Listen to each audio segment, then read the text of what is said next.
I'm with John McCulloch from the Church of Scotland here in Jerusalem. John, when was this church established here in Jerusalem? So the church where we're sitting now, St Andrew's, Jerusalem, was established during the British Mandate. As you know, during the First World War, there were British regiments who were fighting the Ottomans, and in 1917, General Allenby, depending on your point of view, liberated the city from Ottoman rule. And so the church was built between 1927 and 1929. It opened its doors in 1930. And it was built as a memorial church for the Scottish regiments who had fallen in the Great War. Did Allenby actually come here to the church? I believe he did. In fact, Allenby laid the first stone of the church. Yeah. Has this building been used as something else as well in the past? So the church has always been used as the church from the beginning. The guest house was originally built with a view to being a kind of theological seminary, a place where I suppose candidates for ministry, training for ministry, could come out and train. But it never really got off the ground. So it's always been run in some kind of hospitality dimension. Do you have other churches here in the Holy Land? Yes, we have St Andrew's Tiberias on the shores of Galilee. That must be really nice, actually, being on the shore of the Sea of Galilee. Yeah, I mean, it's incredible because it's located right on the shore. And of course, that is where Jesus did most of his ministry, in the Galilee. So it's very special to have a church there. And also because it's only one of two churches in Tiberias. So there is a very small Christian presence in Tiberias itself, despite the fact that in the north of what is now Israel, we do have Palestinian citizens of Israel communities who are Christian, who are located in the north. But in Tiberias itself, there are very few Christians. You seem to have a very rich heritage here in the Holy Land. So the Church of Scotland has really had a presence in the Holy Land since the 19th century with different missions. So we have the school in Jaffa, which was set up in the late 19th century as a girls' school, and also what is now the Scots Hotel on the shores of Galilee was a hospital from the 19th century. So, yeah, there's been a presence of the Church of Scotland since the 19th century here. Now, you have a beautiful location here. Tell us a bit about where you overlook, and have you found some archaeology on this site as well? Yes, so the location is stunning. We overlook the Old City, wonderful views across to the Old City. And directly below us is the Hinnom Valley, the Gehenna Valley, which is where we originally get the word hell from. So that was, of course, the place where during Canaanite religions they used to sacrifice and burn the city rubbish, but also used to sacrifice children to the god of fire, to the god of Molech. So that valley is between the church and the Old City, and also that's where the Green Line is as well. So prior to 1967, when Israel entered the Old City and opened it up, this would have been, one of the few Christian churches on this side of the Green Line. Is this Mount Zion that you're built on at the moment? No, Mount Zion's opposite us, yeah. But interestingly, Bible Hill, which is at, I know in radio it's difficult to, you don't have visuals, but if you can imagine that one side of the church looks out towards the Old City of Jerusalem overlooking the Gehenna Valley, and on the other side, just behind us, is Bible Hill. Now, as with a lot of issues to do with topography and history here, it's difficult to prove, but some scholars believe that Bible Hill was the hill where Abraham and Isaac left the donkeys and then descended into the Hinnom Valley and up to Mount Moriah for the sacrifice. And that's just adjacent to the church. So that's also a site of importance. But to answer your question about the archaeology, some years ago, in the rock on which the church is built, and you can see this outside because there's a kind of museum there now, they found burial sites of kings of Israel here. And within the burial site, they found a small fragment of a scroll, which is the Aaronic Blessing. May the Lord bless you and keep you, and so forth. And it's believed to be one of the earliest written Hebrew texts that they found. It's on display actually in the museum here. So that is, obviously when they built the church, they didn't know that. It's just on the rock on which the church is founded. Well, do they know how old it is? So they say First Temple period, which would be, that could be quite I think it's difficult to put an exact date, but first temple, when Solomon built it, would be approximately 1200 BC to 586 BC when the temple was destroyed. So somewhere between that time frame, but certainly quite ancient. How big is your congregation here? So the congregation has really varied in size. I mean, obviously, when the church was built and opened in 1930 under British mandate, you might have had about 100,000 British personnel in Jerusalem alone. So the church was very well attended. With the vicissitudes of history and changes, then it's dwindled. So at the moment we have a small congregation, but it's very varied. So we have some internationals, we have some Palestinian citizens of Israel who've always lived nearby in the area, who stayed here in 1948. We have some West Bank Palestinians with permission to come. We have somebody who lives on a settlement. So in terms of the size, it's small, but in terms of the diversity, it's very, very ideologically and politically diverse. But really, the church serves, as well as a small local community, it serves the pilgrims. So when the pilgrims are here, and we haven't had any since COVID, of course, then you don't know if you're going to have 10, 15 the service, or 60 or 100. It just varies. And also, Jerusalem is a kind of revolving door. So, families might come and be here for a year, and then the contracts end and they move on. So that's just the nature of it. Does that make it hard to be a pastor because you don't always have a foundation? A lot of your congregation will be in one week and gone the next, and then locals move on after their visas are finished. Yeah, absolutely. It's very, very challenging. And also having a church where week in, week out, you're welcoming, in normal times, you're welcoming 30, 40 pilgrims. It makes it quite difficult in terms of the pastoral connections to the local flock because you're never just a unit. And also, as you mentioned, people don't stay long here. And so you build up like a kids' work. We had a kids' work going. And then all the families just leave because their contracts have ended. So you're starting again from scratch. And I think added to that and connected to that is, of course, Christians in the Holy Land, so across Israel and the occupied Palestinian territories, including Gaza, represent less than 2% of the population. So Christians are dwindling and are a minority here. And there are other churches in Jerusalem, of course. So a kind of combination of different factors. And what sort of projects do you do here in the church? So the Church of Scotland, what was the World Mission Council, now called Faith Impact, have got about 40 partners across Israel, the West Bank and the Gaza Strip. And the church is really interested in building bridges, working for reconciliation, working for justice, encouraging groups amongst our Jewish and Israeli brothers and sisters, our Muslim brothers and sisters, our Palestinian Christian brothers and sisters, and also other organizations which are secular, who are really wanting to do something about the injustice here, about ending the occupation. And so the church works closely with an array of different organizations to that end.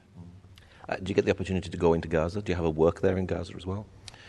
Yeah, so I go into Gaza quite frequently. As you know, the Christian community in Gaza is very small, estimated about 800 out of a population of 2 million.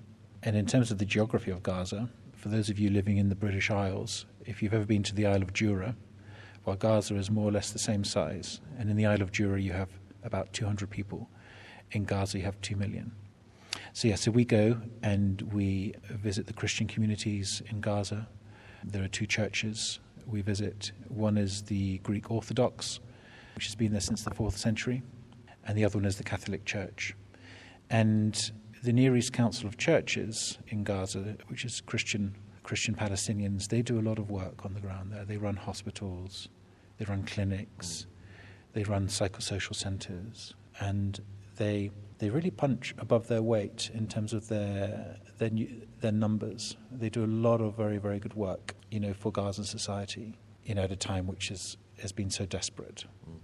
Now, we've just had a conflict in the Gaza Strip. How is the Christian community at the moment with what's happened with the situation? Well, I was there literally a week after the last war finished, and I have to say I saw a lot of trauma. The Christian community, I spoke to people who had lost family. I spoke to those who had to leave their homes. But the streets were it was devastating to see. And what my friends and partners told me in Gaza was that the intensity of the bombing this time round felt more intense than it did back in 2014. The reason why there were less casualties this time round was simply because it lasted, I think, 11 days as opposed to a month. But in terms of the intensity of it, it was very, very intense. And I spent some time in a psychosocial centre with children who are suffering from post-traumatic stress disorder. Because if you're a child of 12, 14 years old, you would have lived through probably 4 major wars or campaigns, depending on your view, from 2008 through to now. All you've known is war. And the Christian guardians I spoke to said to me, we're tired of war. We're tired of conflict. We love our Jewish and Israeli brothers and sisters. They're brothers and sisters. Imagine what it could be like if we could work together. And, of course, they're not. There's also criticism of Hamas and what Hamas are doing as well to stoke this as well. But it's the children, it's the people of Gaza who are suffering because of the political situation. And, of course, the population in Gaza is very, very young.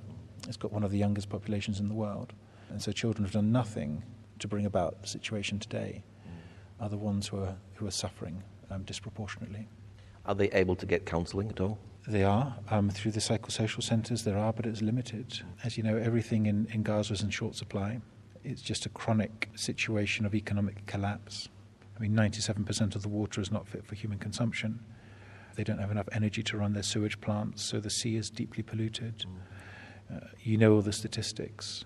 And there's a shortage of, I think, over 70% of the population are food insecure, malnutrition. So it's really a very challenging context, and there is some help and some therapy, but not enough, especially given that we've just come through another war, and so the need is so much more than it was before. Being a pastor here in Jerusalem, does it open up the Bible so much more to you? It does, and I have to say, if I'm honest, having been here several years, you begin to take it for granted in a way. Don't misunderstand me, but when you're preaching week in, week out by the Sea of Galilee and in Jerusalem, the first time you think, wow, this is amazing. This is the place where Jesus walked and where he was crucified and resurrected and so on and ascended. It's incredible. And I need to remind myself of that, especially when we're having groups here who may be in Jerusalem for one Sunday, and this might be their only experience of church in Jerusalem, and to not lose that wonder, not lose that sense of goodness, the place, the importance of space and place as well. What are you seeing God doing here in Jerusalem in the Church of Scotland at the moment? Well, I'm going to be honest with you. With COVID and with all of the situation, it's a challenging context to do ministry. There's no question. I think similar to churches across the global north, there's a decline in church membership and in people coming into church. And that's the same here. And then added to that, given that less than 2% of the population are Christian, and many of them are in the West Bank or in other parts, then it's a very, very small percentage. So that's a challenge, I think, but I see the work of the church as much broader than just what happens on a Sunday morning. For me, the partner work, engaging, with the Bedouin communities, with Gaza, with communities across the West Bank, within Israel, for me, that's where I see a small glimmer of hope, with people who refuse to see the other as the enemy, who refuse to allow walls of division and hatred to dictate the way they are, both from within the Jewish community and the Palestinian, and people who are making the decision to cross those boundaries, whether they're physical or whether they're psychological, and to try and bring some degree of human dignity and justice. For me, that's where the hope is. But at the moment, if I'm honest, it's in short supply, given what we've lived through in the last few months, not just in terms of Gaza, but in terms of the internecine conflict that erupted across Israel 48 within the Palestinian citizens of Israel, the communities, the 20% Arab minority, and some of the Israelis. And I think that's really shaken this place to the core, and also the eruption of then violence across the West Bank, which we saw a couple of months ago. When did you come to Jerusalem, and why did you come? So to cut a long story short, most of my life I was in academia. I used to lecture in Hispanic Studies at Glasgow University. And then I felt the call into ministry. I'd spent some time in Latin America and come into contact with many Catholic priests from a liberation theology background. And in 2015, as part of my training for ministry, I was able to come out to Jerusalem, to Israel-Palestine for 2 months. And I served in this church where we're speaking now with my predecessor. And then some years later, when I finished, he was up for retirement and the post became vacant. And yeah, I didn't think twice. Is there a specific calling to actually be here in Jerusalem? Good question. I don't know. I certainly felt a very specific calling to be here. I think having lived in Latin America, having immersed myself in liberation theology from Latin America, and also believing that the church has to be engaging with the crushed, the marginalized, the crucified, those who we exclude and scapegoat down through history, and needs to stand up for social justice as not as a kind of either or, but for me the original Christianity, the Christianity of Matthew 5 of the Beatitudes, the Christianity of Matthew 25, when I was in prison, did you visit me? This for me is the original Christianity, the commitment to nonviolence. That is the roots of the early church here.